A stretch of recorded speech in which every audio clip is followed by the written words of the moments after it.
morning, everyone, and welcome back to another week in Nexus Grain Market Updates. It is Tuesday morning, 24th of March, 2026, 10:36 a.m. Let's get to the markets. Right now, bushel of corn is unchanged at $4.19 across the Nexus terminals. For old crop corn, new crop corn is also unchanged at $4.47 across the very same terminals. Soybean market is down 3 pennies at $10.70 across the terminals. For old crop, new crop soybeans have a range of $10.73 to $10.78, and that is up 1 penny across the various Nexus markets. When I compare the prices this morning that I just gave all of you, the compares to a bushel of corn 2 weeks ago is up about a nickel. Take that back another month, bushel of corn, new crop corn is up 22 cents, old crop corn is up about 16 in the last 30 days. Soybeans are, they've been on a real ride. They've been on a real roller coaster. Bushel of soybeans as of 2 weeks ago were down 52 cents from our price 2 weeks ago for old crop soybeans. New crop soybeans down a nickel. The price of a month ago, virtually unchanged. I'm up a nickel right now for old crop, and I'm up 26 cents for a bushel of new crop soybeans. So quite a bit of difference in the spreads between old crop and new crop in the soybean market. When I look at our export inspections report, export inspections actually pretty good. Corn number yesterday, 66.9. That was right about the middle of the trade range of 55 to 80. Soybean market, we packaged up 40 million, 40.5 actually to be exact, and that is right at the top of the trade range of 22 to 42.3 for soybeans. We are at 23 weeks right now remaining in the soybean and corn export market. Those weeks, that puts us squarely in the last half of our export season.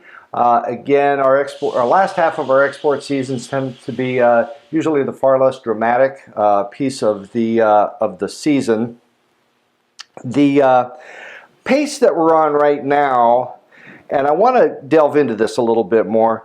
Right now, the pace that we're on for the corn market, we're 9% above pace to hit our 3.3 billion bushel of corn to be exported. We're on pace right now to export about 3.6 billion. That's not going to change our stocks to use ratio with the corn market a lot. It's just because of the size of the corn market and the component. The export component of the demand or the usage for corn, if that makes any sense. I believe that we could take our corn market and take that number probably somewhere at around a 12.5 stocks to use ratio right now, from where last predicted to be about a 12.9. So we'll see how that all pans out. The soybean market, on the other hand, completely different story. We started out very, very slow in our soybean export program for this year. Right now, we are behind pace by 12%. We are on pace right now to export 1,384,000 versus 1,575,000 of the last WASDE report. We could see our soybean export number swell maybe by 2% stocks to use ratio. I believe that the market already has much of that priced into it right now after what I just told you has occurred in the past couple weeks with a bushel of old crop soybeans. I believe that's already been pretty well factored into this thing. I do want to move into the the sales versus inspections, and that's really a good study to make. Last week on Thursday, our sales report came out, and that's a far more comprehensive report than our export inspections report. Export inspections, again, mind you, those are the bushels that have left the country. Sales report are simply bushels that are on the books to be sold, and most that can be exported, that can be canceled, bought back, traded back out of. That's basically a position statement, okay? What I do want to share with all of you is that from a sales perspective, we are ahead of pace in our corn market by about 3%, okay? Again, I'll go back to the inspections report. We're ahead of pace by about 9%. The reason that is that we front-loaded our export season very heavily with corn.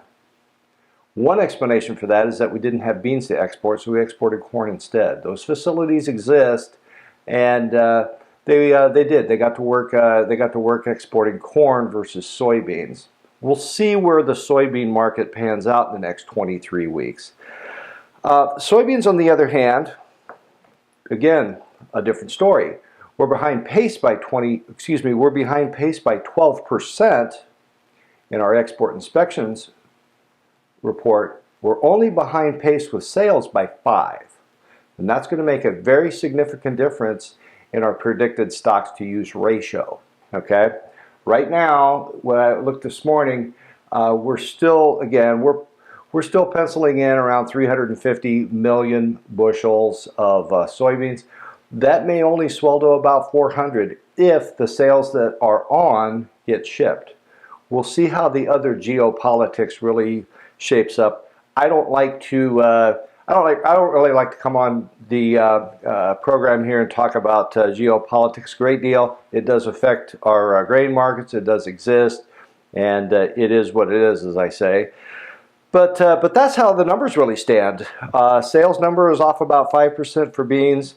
It's ahead of pace by about 3% for corn. So I do want to talk a little bit about just the volatility of the market and what that's really done with our options. So here's some facts that I extracted just last night. In the past 12 days, our corn market has experienced a 25-cent range from its high to its low. That's new crop corn, okay, December corn, 25 cents. When I track backwards from 12 days ago, or actually this morning's 13 days ago, but when I track backwards the preceding 10 months, and I track from mid-May of 25 to mid-March of 26, that same range is 36 cents. So to put it another way, it took 10 months to create a 36-cent trade range, and the tail end 12 days after that 12 months occurred, the next 12 days we had a 25-cent trade range. That is a direct measure of volatility to express the change in price over time, okay? Since we have such an increased amount of volatility, and there's a lot of metrics out there that measure volatility. Any one of them that you look at, volatility indexes are going through the ceiling right now.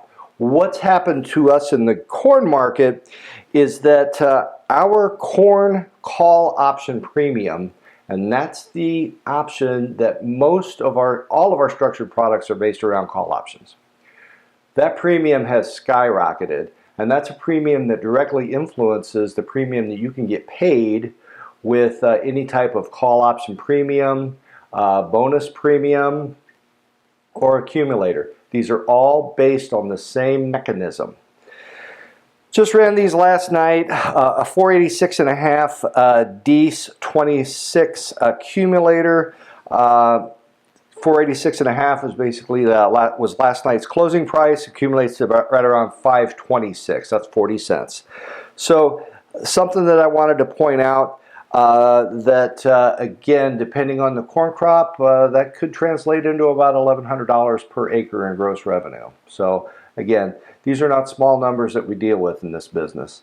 I do want to move on to a little bit of S&Ds, get away from these charts, get away from the ranges and whatnot. I have mentioned in the past several weeks of, again, equatorial activity in the Pacific Ocean, the El Nino, that has pretty well fizzled out right now. Just this morning, our equatorial sea surface temperatures have returned to virtually normal. So not a whole, really basically it's no story today. So you're not going to really hear anybody else talk about it, El Nino anytime soon. I was a little delighted yesterday when I was doing some research for the upcoming segments that somebody else had mentioned soil temperature map in Iowa. And well, that's a little early, mid-March to be talking about it. So just out of curiosity, I pulled it up myself, and sure enough, right here in north central Iowa, low 40s, about what we would expect for a period of time when the snow just finished melting. So that'll probably be something that I'm going to be sharing with my group, or keep a copy of that on the counter here at the elevator. The next report coming up that we need to be focused on is the 31st of March. That is our prospective plantings report. That's going to be really ground zero from where we start with our S&D estimates for the upcoming crop year. Also included in that is our grain stocks report. So that is in some ways it's a starting point. Other ways, it is a benchmark of where we stand right now with stocks on hand. So that's coming up actually a week from today on the 31st. So we'll be on the lookout for that one. The last thing I want to stop with is that we are gathering as a grain group here at Nexus later on this week, having another staff meeting. I like to have every 2 to 3 months in-person staff meetings where we all gather. One of the things that I'm trying to drive home, and we'll be driving home with our group, is the use of our app, our Nexus app. I know that you've heard me talk about the Nexus app a lot. Hopefully you're using the app. I use it every day for markets, checking markets. It's a fantastic tool when I'm out of the office to look down, see what the markets are trading at, see what the various prices are available at the various elevators. It's an exceptionally good mechanism to correspond information with the customer base. And most people I talk to, again, myself included, that use the app are not using the app to its full abilities. Okay? So with that, I believe that we will be making a transition for purposes of correspondence. You'll be seeing more app-based messages pushed across to you, where the app will actually house the messages, and they'll be available for you to go look at.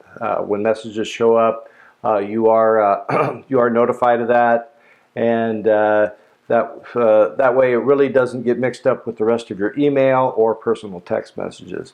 It's a very nice system in that regard. We do have professionals on board here at Nexus that specialize in app training and app adaptation, and I encourage you to reach out to any of those fine professionals. They're there to help you. So with that said, thank you again for your business from Nexus Cooperative. We appreciate you, and we want to see you back. So have a great week. Call any of us with any questions you may have. Thank you. Goodbye.